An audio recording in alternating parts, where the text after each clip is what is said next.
தர்மன்றது. அதுக்கப்புறம் தான் குலதெய்வம். அதுக்கப்புறம் தான் விஷ்ணு பத்தம் சிவபத்தம் சொல்லுவாங்க, குலசாமி சொல்லுவாங்க. குல தர்மத்தை காப்பாற்றணுன்னாக்கா இந்த பூஜை மட்டும் ஒரு வேண்டிய வாழையடி வாழியா ஒரு குடும்பத்தில் ஒரு கஷ்டம் இல்லாமல் வரணும். ஏன்னா நம்ம அழுவத்துக்கு ஒரே தீர்வு நம்ம வீட்டில் இறந்தவங்க மட்டும்தான். அதெல்லாம் தீர்வு வந்து கோச்சிக்காம வீடியோ வந்துருக்காங்க.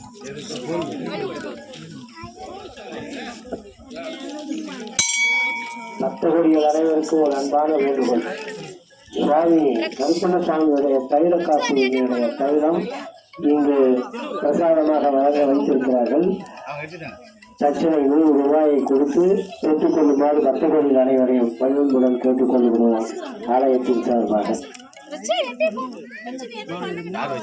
இந்த படையில முன்னோர்களுக்காகமா, அதனாலதான் புஷ்பத்தை வந்து அவங்களை குளிர் வைக்க தான் அவங்களுக்கு பண்றோம் நம்ம.